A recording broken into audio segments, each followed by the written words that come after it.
Hello, everyone.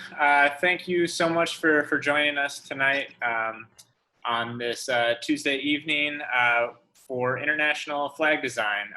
We're really pleased to welcome Grant Owens of the Kansas City Vexillological Association of Kansas City. Sorry, mouthful there.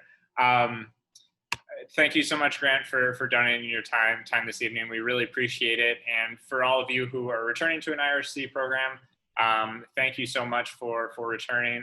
To all of you that are new, the IRC is a nonpartisan, apolitical organization that provides a platform for greater understanding of international topics and how they intersect with the Kansas City community. So I can't think of a better example of that than this program here tonight. So for the best program, we'd love for you to keep your cameras on. It creates a very nice personal atmosphere. But if you wouldn't mind just leaving your microphones muted if you're not speaking, that way we can avoid any audio interference. We're also going to be broadcasting live to Facebook and recording the program. So if you have an issue with that, just feel free to leave your camera off. But I just wanted to give you a heads up on that. And then if you're looking for any future IRC programming, just head to irckc.org. There you can see all of our upcoming events. If you'd like to get involved as a volunteer or potentially lead a program like this yourself, we'd love to have you. So again, Grant, thank you so much for being here, and I'll turn it over to you now. All right, well, thank you so much, IRC, for having me. I'm going to share my screen here in a second, and we'll get started.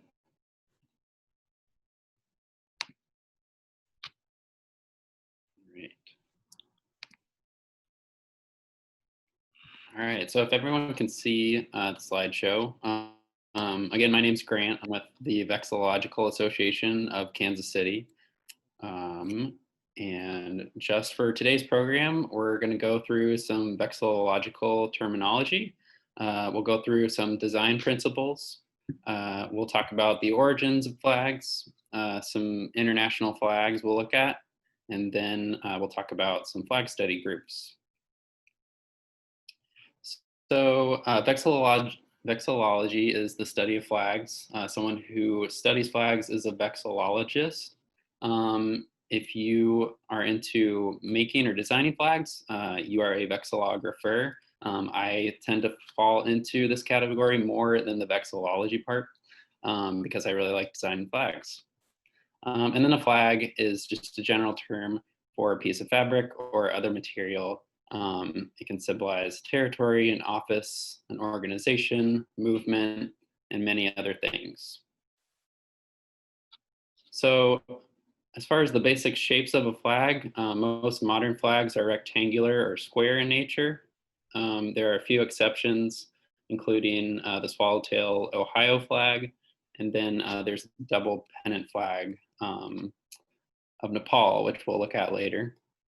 And then the holes on the lower and upper hoist ends are called grommets.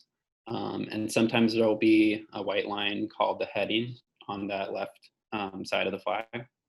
Sometimes there's gold fringes, which will be on indoor flags. Those will be on the other edges of the flag. And then there's also cleats, which are the metal devices at the lower part of the flag staff. And the halyard is the rope used to hoist the flag up. So when talking about flags, there's different parts that we talk about. So basically you have top to bottom, and then from left to right, we regard the left side as the hoist side, and then the right side is going to be the fly side. So you have your upper hoist, the upper fly, the lower hoist, and lower fly is how you would quarter a flag. And then for some even more terms, we have the field of the flag, which is just the whole area. There's different charges that you can put on a flag. So that can be, any symbol or object that you place on the field itself. We have different types of lines, but the most common ones are straight lines, wavy lines, and then serrated lines. And then fimbriations are just stripes that are used to divide typically to contrast colors on the flag. So there you can see some of the common charges. There's what's called a canton, and that is in the upper left, upper hoist side of the flag. That chevron is the V shape. It can also be the other way as well. That diamond shape is called a lozenge. And a triangle that goes all the way to the edge of the other side of the flag is called a pile. A triangle that typically goes to the center or a little more left of the flag is just called a triangle. And then last one on here is a saltire. So that's that cross shape that goes across the flag. So some examples of this are the flag of Samoa has that blue upper canton. That chevron example, it is inverted, so it makes a V. That's actually the flag of the Portland Flag Association. Brazil is a pretty typical lozenge on there. It doesn't go all the way to the edges, but it is a lozenge. And then the flag of American Samoa has the pile that goes all the way to the hoist side. And then the flag of Guyana, which was actually made by Whitney Smith, who invented the term vexillology, it actually has a triangle and a pile as well. So it's pretty unique in that way. And then one of the most famous, if not the most famous, saltire, the Scottish flag right there. And so for some examples of these terms, we have the flag of the old flag of Libya. This was the flag until 2011, I believe. Their flag was just a green field, which could make it confusing on documents. It's different now. But one of the most common cantons on flags, especially national flags, is the Union Jack. So we see the flag of Fiji right there. It has a different blue than the Union Jack, but the Union Jack is up in that upper hoist side of the flag. And then that bottom left flag, that's the flag of Los Angeles. So you can see those serrated lines up and down, dividing those colors.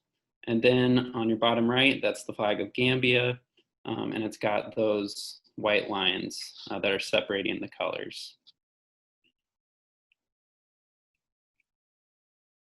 So there's 5 basic principles of flag design that the vexillological community generally agrees on make good flag design. So one is keep it simple. You don't want too much complexity on your flag, especially at a distance. If someone's going to see it, they want to be able to recognize it. 2 is use meaningful symbolism. 3 is no lettering or seals. And I left off number 4, but we'll get to that. And then number 5 is be distinctive or be related. So as far as keeping it simple, Colorado does a really good job of this. You can see, there's a big C on there. It's got the blue, white, blue, 3 colors on there. And then the West Virginia flag, they have their seal on it, which is a trend of many US state flags. But at a distance, you're not going to be able to see a lot of the details in that flag. So that's why we want to keep it simple so that it's recognizable. So like a child could draw it from memory type of thing. And then we want to use meaningful symbolism. So a good contrast of doing it well and not doing it well is the flags of New Mexico and the flag of Florida. So the New Mexico flag, they have the red sun symbol of the Zaya people. Those colors evoke the Pueblo and their Spanish roots. The red on the Florida flag represents the cross of Burgundy, but any symbolism is lost because you can't really see this seal from a distance. And it's also very similar to the flag of Alabama, which is just the exact same flag without a seal on it. So typically we want to use 2 to 3 basic colors for good flag design. Um, you can use more, and there's ways to make that work. There's ways to make, well, again, we kind of looked at a flag with one color, um, and it's just not too distinct. So we want to stick to 2 to 3 basic colors. So on the left, you see the flag of Texas. This does a great job of using 2 to 3 basic colors. You know, there's the white star and the blue hoist side. And then on your right is the flag of Tampa, Florida. And it has a lot going on. Yeah, definitely more than 2 or 3 basic colors. But that's why we especially don't want to see seals on flags, because a lot of times there'll be a lot of colors in the seal, and then you're not able to really see what's going on there. Which brings us to number 4. So no lettering or seals. Alabama does a good job of this. They just have a red saltire on a white field. My home state of Kansas does not do this well. We have our name on there, which can be a problem, especially if you just think about a flag. You know, sometimes it's going to blow the opposite way. You're not going to be able to read Sassenach backward. That's not going to make sense to you. So we definitely don't want any lettering or seals unless it's going to be something that's symmetrical. But with letters, that's pretty hard to do. And then, yeah, the seal, it's just not, you're not able to view that at a distance. And then finally, the last principle of flag design is we want to be distinctive or be related. So the flag of Ohio, you know, they've got striking similarity to the United States flag. They've got that swallowtail design, but they have the O, making it distinct for Ohio. They've got the star design. The flag of Kansas City, Missouri, it's a little too related to the French flag. They do have their city logo on there, but again, they also have text, so you're not really going to be able to see, you know, City of Fountains, Heart of the Nation, from a 30, 40 foot distance. So as far as the origin of flags, can go back quite a while to what we call vexilloids. So those are, you know, ancient proto flags, and they're typically made of wood or feathers of animals. They can be used as military or ceremonial signs. So the Egyptians used these. That's where we think vexilloids might have started, is in ancient Egypt. The Romans also used this. They adopted the eagle, I believe, from the Persians. And we also have the Mongolian, Japanese, and Chinese had some form of a vexilloid. And the word vexillology actually comes from one of Rome's standards that they called the vexillum. So then by the 1100s, they began to evolve into what's more commonly, oops, sorry. Hold on. By the 1100s, they began to evolve to more commonly identify rulers and domains.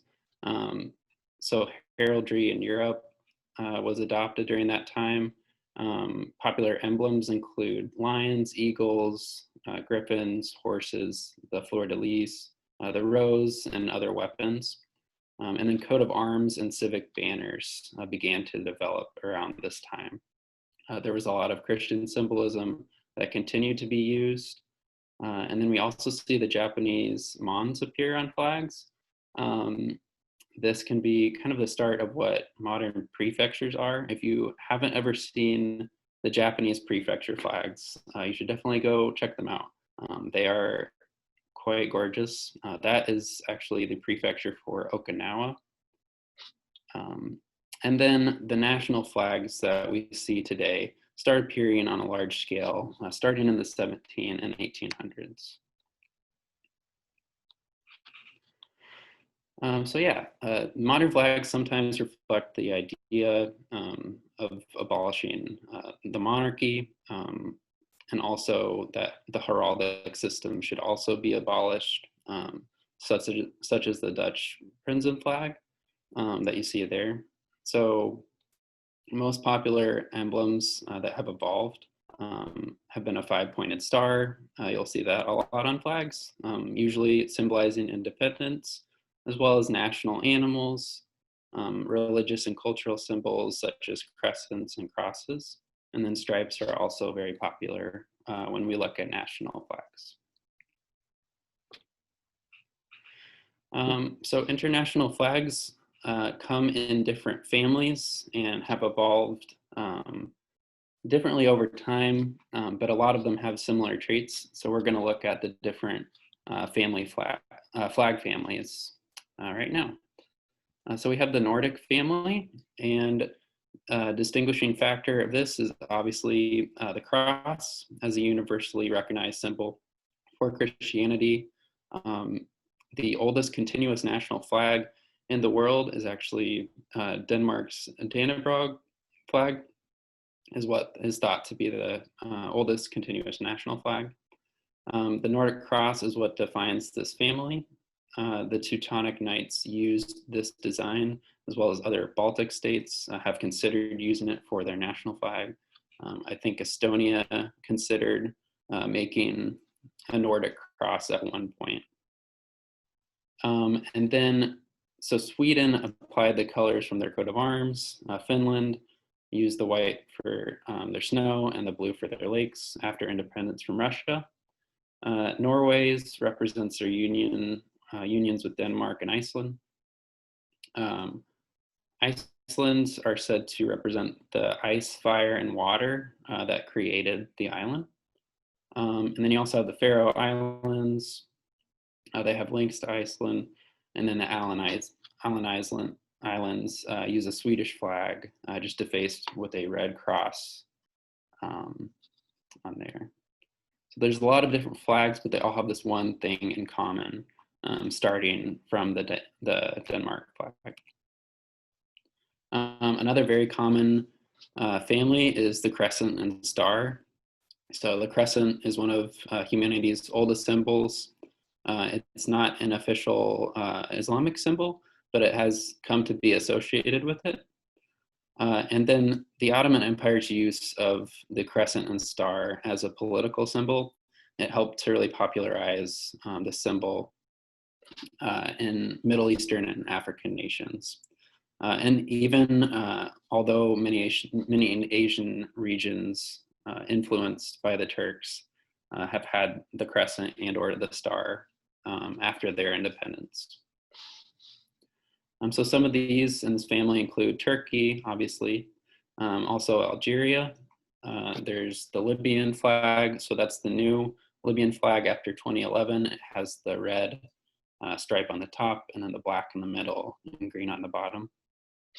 Tunisia's is very similar to Turkey's. It just has the white ball instead of the white crescent and star.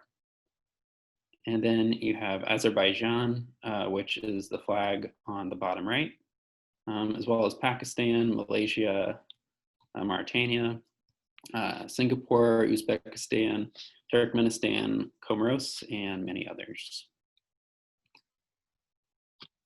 We also have the Pan-Arab colors, which consist of black, white, green, and red. Some Arab countries will tend to typically have these colors in them. So black was the Abbasid dynastic color. White stood for the Umayyads. Green was for the Fatimid dynasty, and red was for the Hashemite dynastic color. And then the colors were first combined in 1916 under the flag of the Arab Revolt. And that's the flag that's in the upper part of your screen right there. And then in the 1950s, the Arab liberation colors came to prominence after a revolution in Egypt. So it's a tricolor of red, white, and black bands. And that's a lot of what you see today. So these include going from like left to right. So you see the flag of Egypt. They have their eagle in the middle, the flag of Iraq, Syria, Sudan, Yemen, Jordan, Palestine, the United Arab Emirates, Western Sahara, Kuwait, and many others. Then we also have the Pan-African colors. So these are inspired by the green, yellow, and red flag of Ethiopia. And it's the oldest independent state in Africa. And there's also the red, black, and green flag of the United Negro Improvement Association. And it's also known as the Pan-African, Afro-American, and Black Liberation flag. So Ghana became the first nation to adopt these colors back in 1957, and they used a black star in the middle. And then, so some of the countries that this encompasses is Ethiopia, Ghana, Burkina Faso is that second flag on the bottom. Cameroon is in the middle right there. Republic of the Congo, Benin, Guinea, Sao Tome and Principe is the fourth one from the left. And then as well as Senegal, Togo, and many other flags. And then the Pan-African flag is sometimes used to represent Black nationalism and liberation as well.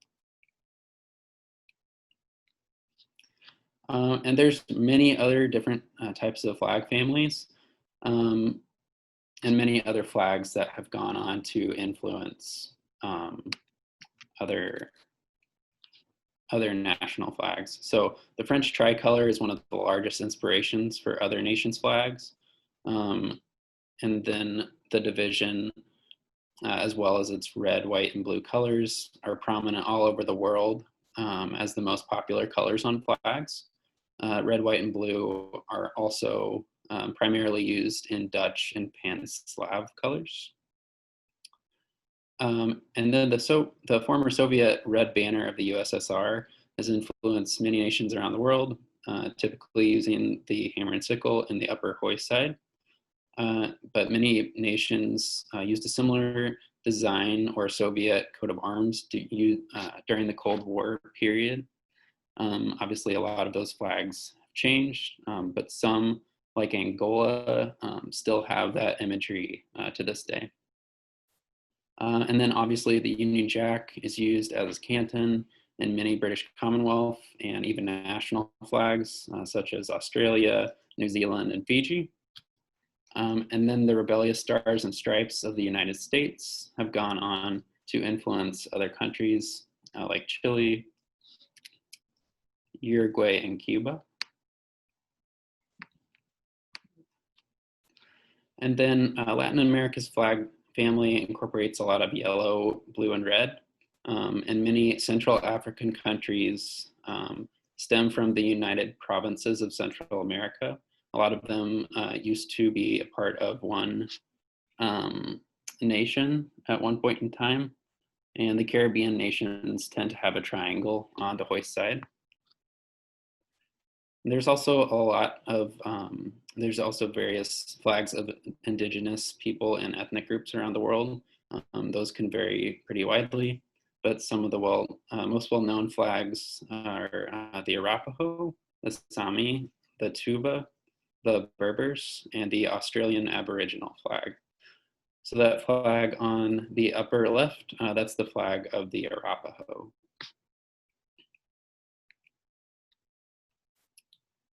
And then some interesting facts about international flags. We have Nepal. That's the only non-quadrilineal national flag in the world. It's one of my favorites. An interesting fact is only 2 countries have the color purple on their flag, Dominica and Nicaragua.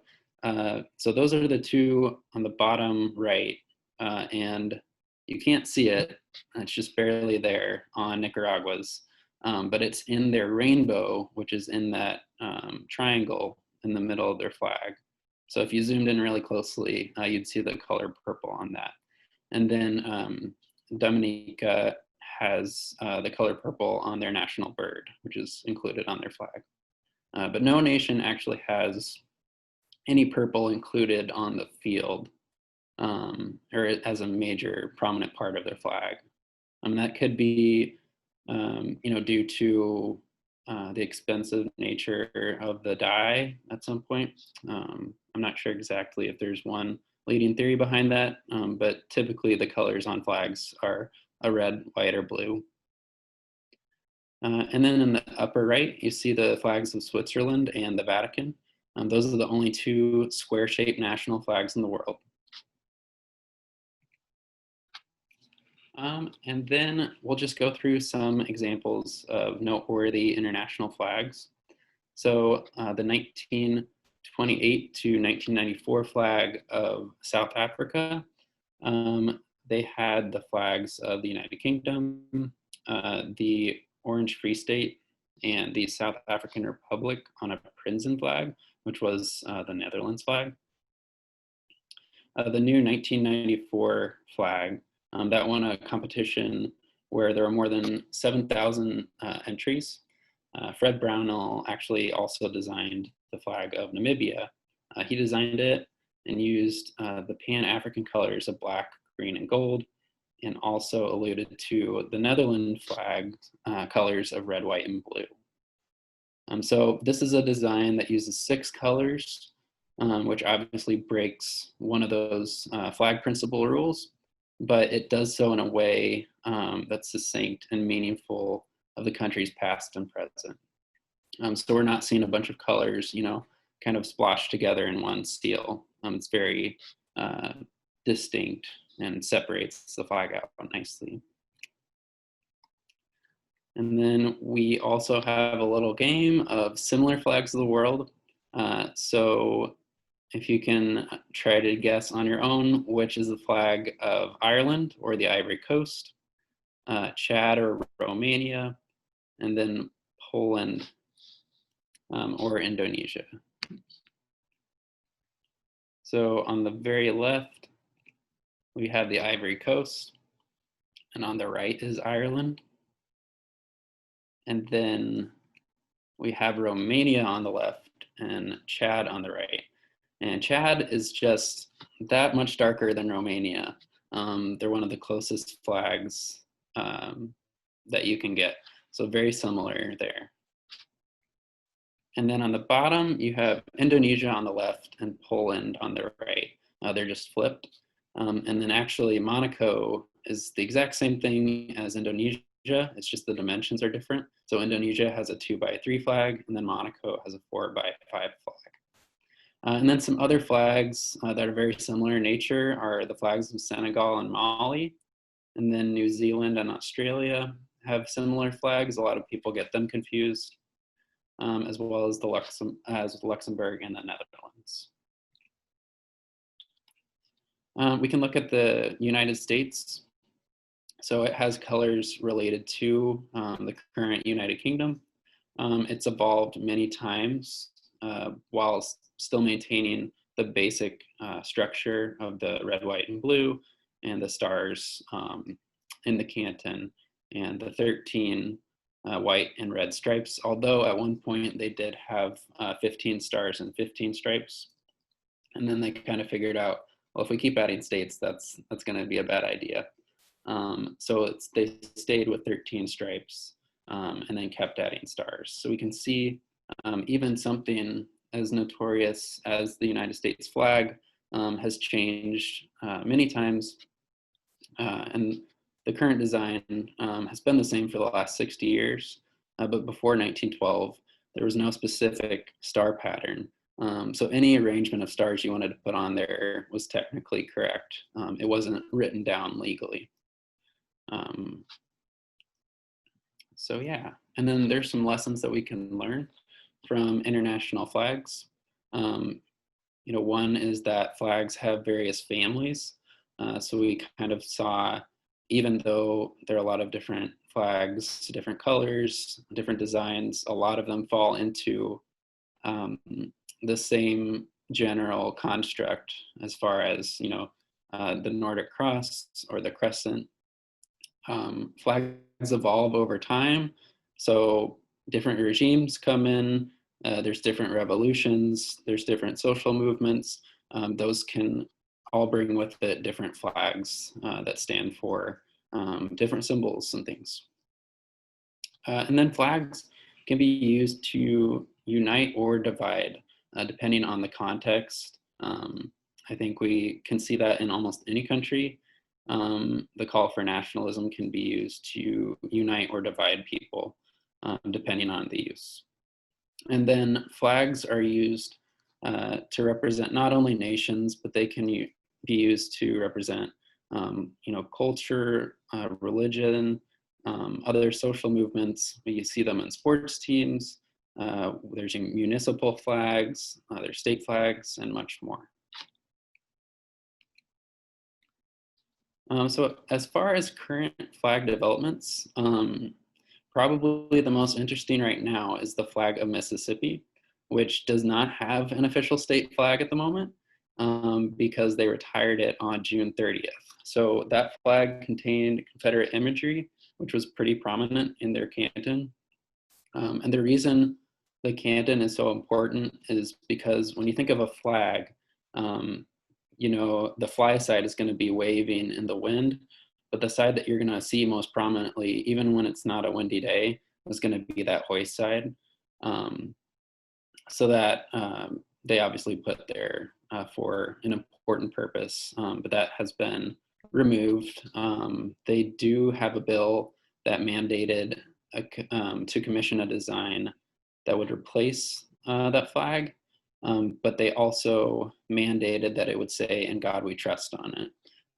So they're also already breaking one of the 5 basic principles of flag design on whatever the new one will be, which is interesting, but we'll see what the new Mississippi flag looks like.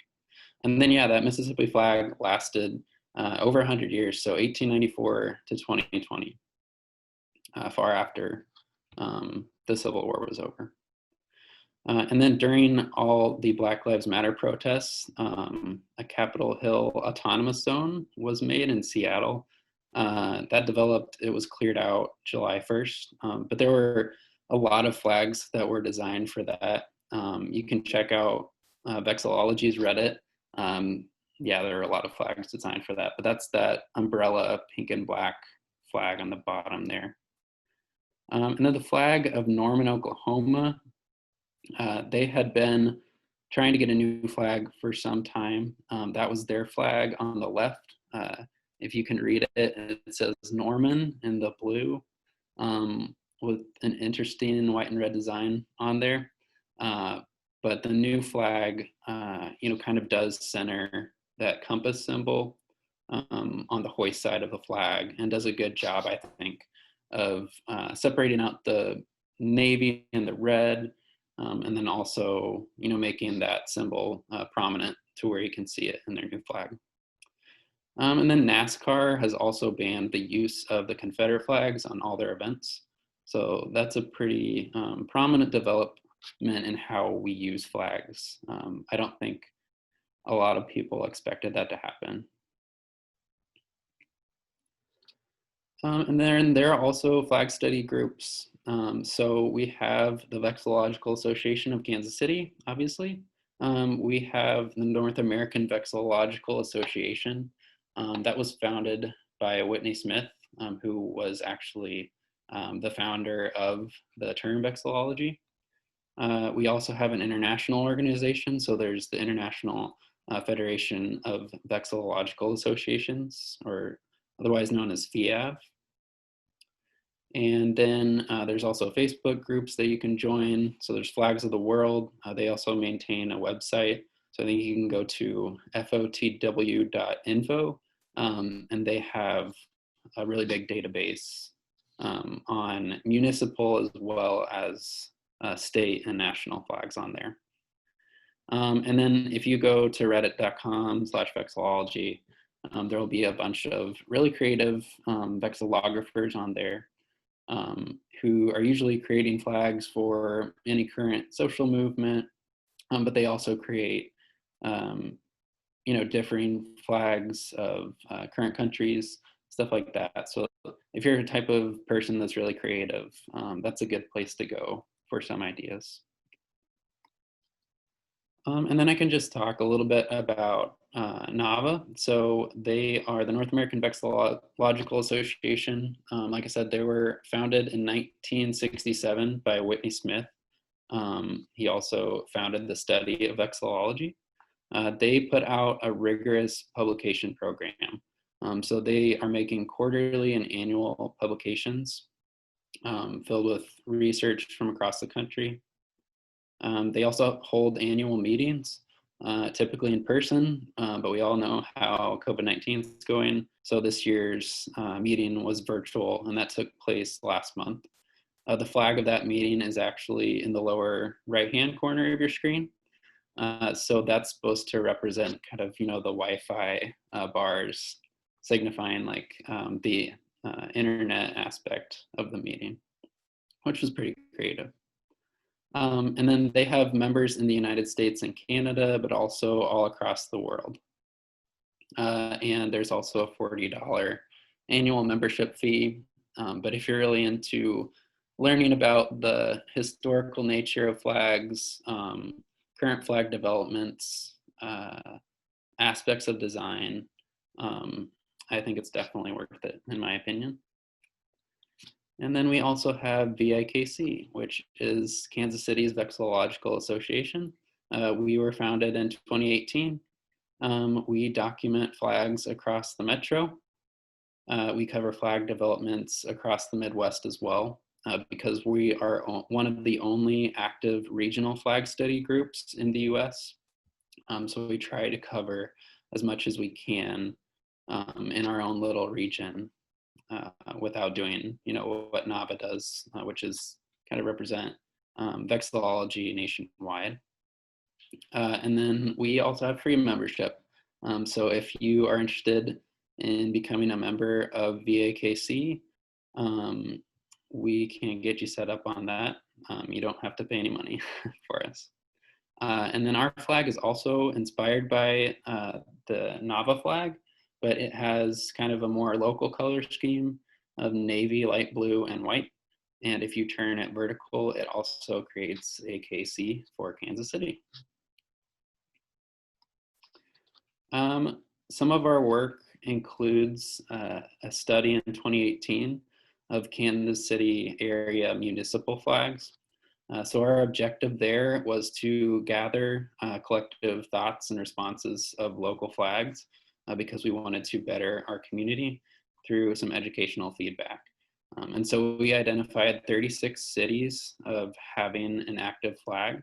And then the participants would vote on a 0 to 10 scale, with 10 being the greatest, based upon the quality of the design. And those excluded any historical, geographical, or political significance. So we just wanted to focus on the design of the flags. And then we also provided resources to those flag design principles that we talked about earlier. We had over 100 respondents, which was really encouraging. But no flag got above a 6 out of 10, which was a little discouraging. But there were quite a number of them that had trees, which could be a focus on a future research piece that we do. But the winner of the contest was Grandview, Missouri, which got a 5.6. So again, no flag got above a 6, but people thought that flag did a pretty decent job. And then, yeah, if your hometown is flagless and you'd like to change that, let us know and we can help out to try to get your city a flag. We could try to help start that process because it can really make a difference for civic pride, for people to, rally around a symbol that they're proud of. And then just some other updates about VAKC. So we also have an annual meeting, just like NAVA. Our meeting is going to be virtually held later this month on July 26th. And we're going to include local and national flag developments, and then just talking about flags in the time of COVID. And those meetings are open to everyone. There should be links to the Zoom the day of the meeting on our Facebook page, I believe. But we'll also be emailing that out. So if you'd like to become a member, you can email kcvexy@gmail.com and we can send you the form. And then we also have a municipal flag collection that recently started. So if you would like to donate any municipal flags that you know of in the Midwest, you can feel free to reach out to us. And then just a little finishing note. So today is Independence Day for the Solomon Islands. And this is the flag of the Solomon Islands. So they've got blue there, which stands for the water and the Pacific Ocean. They've got that yellow band in the middle, and that stands for the sun's rays. It also separates the land and the ocean. And then the green stands for the land, the trees, and the crops. And then the 5 stars originally stood for their provinces, but since then they've had more provinces that were created, but they just kept the number of stars, and that remained the same. But that is all that I have for today's presentation. But I'd be happy to take any questions. Yeah, if anyone has any questions for Grant, feel free to unmute your mic and ask him that way, or feel free to type into the chat box as well. I have a question. Sure. In the mid-'60s, I had the good fortune of being an employee of the city of Norman. Mm-hmm. And I never thought that I would find, in fact, I didn't, of course, a long time ago, but I didn't even know they had a flag. And I'm just curious, you seem to know a little bit, was there a big political issue in that town about their flag? I can't speak to Norman citizens as much. Yes. I know in the Vexillological community, they thought the flag of Norman was definitely interesting. It appears that the flag was kind of flown as a banner, so kind of vertically instead of horizontally. I see. I can't confirm that was true, but I kind of think it might not have been on display everywhere as well, which is kind of an issue with these municipal flags, because even if you have a good municipal flag, if your city is not flying it, or if it's not in your city anywhere, then it kind of defeats the purpose of having a flag. Yeah. Well, thank you. I was unaware that my former employer, the city of Norman, had a flag. Thank you. Yes, they do have one. Yep. Do you know of any flags that are banner oriented, or that are flag oriented but are vertical in shape? Yeah. Besides I can't think of any national ones. I know in Europe, a lot of the times you'll see a lot of civic banners, which are vertical. A lot of the times they'll just have 2 colors on them, or some type of heraldic symbol. But I'm not aware of any national ones. Not for national ones, but definitely for cities. They're more typically found in Europe, I think. Looking at the chat. Oh yeah. So is there any? So are you trying to push for any like revisions for the Kansas City flag? I mean, maybe keep the symbol, but like refine it a bit. Yeah. We actually might be posting something soon. We're going to take a look at. There was actually a study done in 2004, I think it was, by the Kansas City Star. I think they also reached out to NAVA, but there was a little contest, and we have the results of that contest and the flags that were sent in. So we might be featuring those pretty soon, and we might be trying to have some redesign efforts because as far as I've seen, in Kansas City. Although it's not a terrible flag, I haven't seen a lot of enthusiasm around it. And I think it would be really cool to have a flag that people were proud of, and makes us really distinct and unique. It's like Hey, we have, Grant, let me jump in with a question real quick. Thanks so much. This was great. This was a lot of fun. Changing a flag on a national level is obviously a really big deal, right? And the one that stands out in my mind is New Zealand a few years ago. Had a referendum about changing their flag. They had some really interesting ones, I think, that were going to incorporate the black and white or incorporate sort of the Maori identity of the islands. It didn't go anywhere, but I'm wondering on a national level, when a flag gets changed, what creates that movement? Is it just, is there a spark that ignites, or does the Vexillological contingent in the country have a major role to play? I personally think they do. If the people who care most about flags and the way they're designed, what they stand for, I don't think the vexillological community should have a monopoly on that. It should obviously be a public symbol. But I think those changes that you see are in countries where, like for instance, Fiji, I believe they had a referendum a couple years back too, on their flag. And on Fiji's, you also see the Union Jack and the canton. So I think there's that desire to, kind of proclaim their independence. We are our own nation. Same thing with New Zealand. They also have the Union Jack in the upper hoist corner. And I think that's where you're going to see change come from, is when there's some type of issue with, we don't want to be as associated to a former, colonizer or a former nation. You might see efforts to change the flag there. And then obviously, if there's any type of, change in government, I think, I think if there's any type of change in government, the flag could change there too. But it's obviously pretty hard to change a national flag from the bottom up. It's usually going to be, some type of legislative issue that's worked out. Yeah, thanks. it's like we have a few questions in the chat. We have both favorite and least favorite state flag in the U.S. I wish I could say Kansas was my favorite flag, but it's not.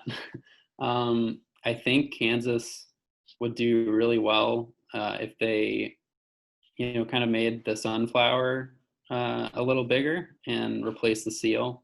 I think that could be a really good flag. As far as my favorite flags statewide, probably the flag of New Mexico or Colorado are my favorite. They follow flag design principles pretty well, and they're just pretty to look at. And as far as I can tell, both states use the flags like all over, not just like in government buildings. Like it's pretty recognizable. If you see anyone from Colorado, they'll have the little flag, as like a bumper sticker, something like that. So that's probably some of my favorite state flags. As far as my least favorite state flags, I don't like the flag of South Dakota. The flag of Idaho isn't good. Any of what vexillologists call SOBs, so seals on bed sheets. They're just like a shade of blue, and they have a seal splatted on in the middle.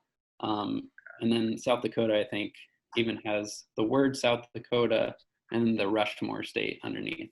Yeah. So not things that you need. Yeah, I'm from Wisconsin. We have a really crappy flag. It says Wisconsin, the year the state was founded, and then a seal right in the middle of it. So it's like your crew's worst nightmare. I have to give a shout out to my home state of Maryland, which, even though Grant didn't mention it, regularly scores very high on flag surveys. So the old line state. It is very unique. Looks like a couple more questions in the chat. One from Brian Moss. He says, once upon a time, I was told that the angle of the crescent and stars on flags usually reflects a country's latitude on the globe. But based on a quick Google search, that doesn't actually seem to be true. Was I wrong this whole time? And then also, how would a 51st star fit on the US flag? I don't know if I'm aware of that positioning of the crescent and moon phenomenon. That could be, and I'm just not aware of it. As far as, I mean, I know the Southern Cross is used for the Australian and the New Zealand flag. So that has something with direction. I think there's some flags that involve the equator that will have, like a star below the center, which is supposed to stand for like they're just underneath the equator. There's the Central African Republic, which has a vertical stripe on top of 4 horizontal stripes. So I've seen that positioning. I'm not aware of the positioning of the crescent and star. And then as far as a 51st star, there's different ways I've seen it done. I was actually just online the other day and saw this design of someone who made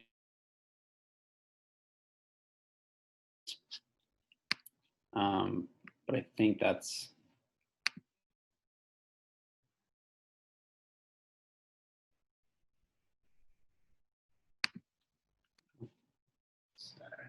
Oh, sorry, Grant. I think we might have had. I think you broke up for like your last few sentences there. The last oh, week, you're good. like Can everyone hear me? Yeah.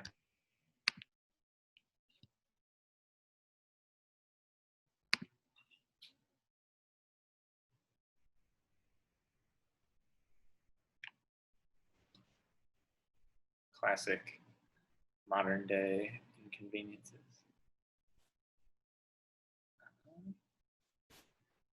Well, if we get Grant back, that's great.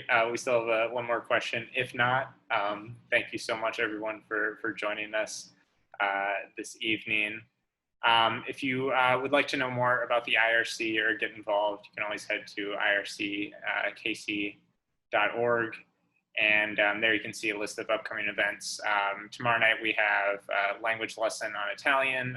Thursday we have a news and views program on political movements. And Friday we have an international career series focused on global child development. So should be a great point. And if anybody would like to respond to Peter's question here about Jasper John's question that he posed, I'd love to hear an answer.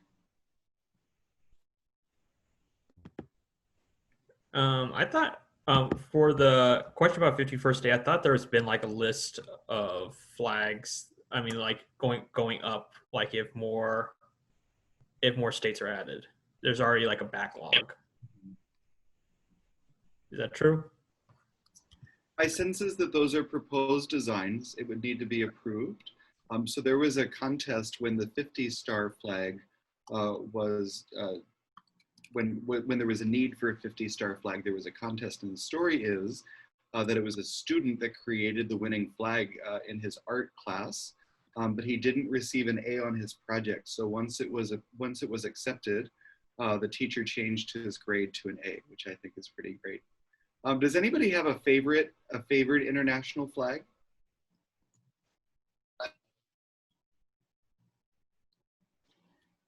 Personally, I'm a big fan of Estonia because I like the color scheme. Them in Botswana, the blue, black, and white, I think looks very nice. Grant, Okay. we got people's favorite flags. I think I'm back. Okay. Nice. So we just heard Estonia and Botswana. I like Korea because I think South Korea, I think is it the 4 elements, right, that are written around the flag or represented symbolically around the flag, which I think is nice. I will say that while it's one of the more simpler designs, I actually like Greenland's flag because there's that distinctive like contrast with the circle with the like the inverted circle inside. I really enjoy the Caribbean flags, and one of my favorites is Antigua and Barbuda. They've got two kind of red triangles on the sides, and then a black background with the white with the yellow sun, and then they've got the white sand and the blue ocean. I just found out the other day, so I'm volunteering over Zoom with some students from Honduras. I found out the Honduran flag, the 5 stars that sort of emblaze the middle, they represent the 5 countries that were originally part of the Central American Republic, which I didn't even realize was a country, but it existed like 1820s, 1830s, with Guatemala. No, I can't remember. So the Guatemala, Honduras, I think Panama, maybe Belize, and El Salvador. But it's just interesting that still, I think it says, or it's online, like the flag kept the stars for the hopes of the 5 countries one day again coming back together. So that was interesting. So I know you mentioned that what you would like for the Kansas flag, but is there any idea what the society would like for a Missouri flag? Since of course, you mentioned that probably breaks the rule of no seals. Yeah. I mean, so as far as an organization, BAKC, we started holding annual meetings last year. So there were a couple people who went to that meeting. I know none of them like the Missouri flag particularly, but as far as another design, we do have a group on our Facebook page called Flagpole, and that's a place where you can feel free to share any redesign efforts for any state or city flags that are like just in the Midwest. I know we've done flag contests for Kansas, but we could probably do more for Missouri. There's definitely a lot of people who want to see the Missouri state flag change too.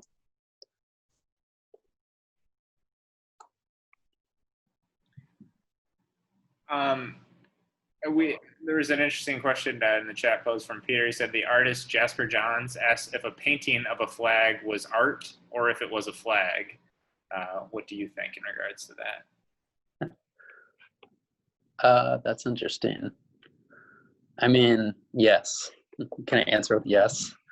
I think art can be a lot of things, but flags do have like specific guidelines that make them unique to being a flag, I guess. So I think flags can be art. I think if someone, if they can unite a nation or divide people, I think that definitely counts as art. All right. Does anyone else have anything to close this out with? Any questions or final thoughts? Shades.